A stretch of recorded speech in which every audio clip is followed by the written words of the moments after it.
কেউ করছেন লাউ চাষ, কেউ বা টমেটো, আবার কেউ অন্য কোনো সবজি চাষে ব্যস্ত। পতিত জমিতে কৃষকরা এভাবেই মাচা ও মালচিং পদ্ধতিতে চাষ করছেন সবজি।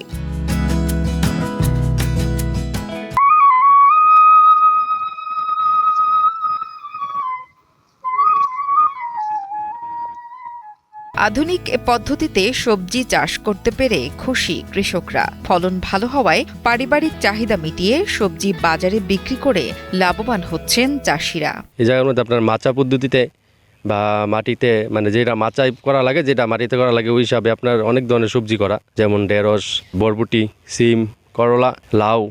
এক এক সময় এক একটা জমি খালি থাকলে এটা করা হয়। মূলত এটা পারিবারিক চাহিদা মেটানোর জন্য। তারপর যদি আপনার ফসল দেখা যায় এই জায়গায় ভালো হয়, কিছু অবশিষ্ট থাকে, তো এটা বিক্রি করা আর কি। এই যে জমিগুলো দেখছেন, এগুলো একসময় পতিতে ছিল, এখানে কাশফুল ছিল।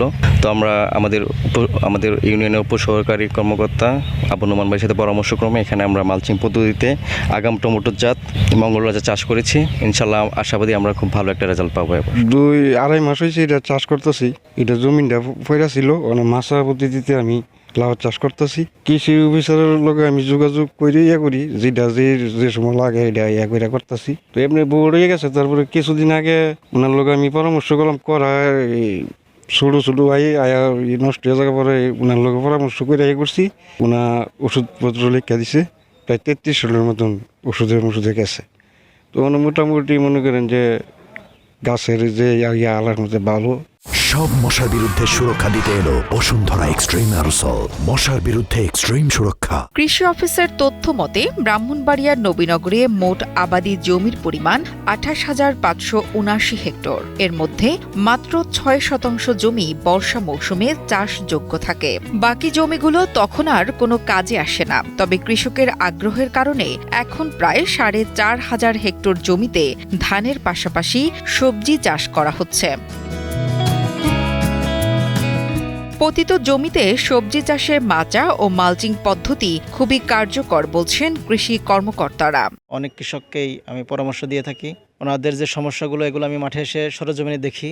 ওনারা নিজেরাও যখন আমার কাছে যান পরামর্শ দিয়ে থাকি, আবার আমিও মাঠে এসে ওনাদের খোঁজখবর নিয়ে থাকি। আমার কৃষি অফিসের মাধ্যমে আমি প্রণোদনা বা প্রদর্শনী এগুলো দিয়ে ওনাদেরকে সহযোগিতা করে থাকি। এই জায়গায় দীর্ঘ 1 হেক্টরের মতো জায়গা পতিত ছিল। পতিত থাকার পরে আমি গত বছর আমার কৃষক গোলাম মোস্তফার সাথে পরামর্শ করি যে এই জায়গায় কিছু করা যায় কিনা। 15 শতক জায়গায় আমরা তরমুজ চাষ করি, সূর্য ডিম।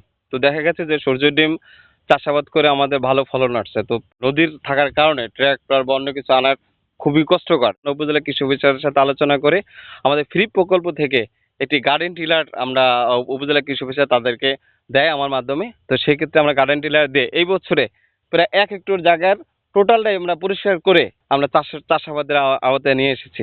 একদিকে উৎপাদন খরচ কম, অন্যদিকে লাভ বেশি হওয়ায় মাচা ও মালচিং পদ্ধতি দিন দিন জনপ্রিয় হয়ে উঠছে সবজি চাষিদের মধ্যে, এমনটাই বলছেন কৃষি সংশ্লিষ্টরা।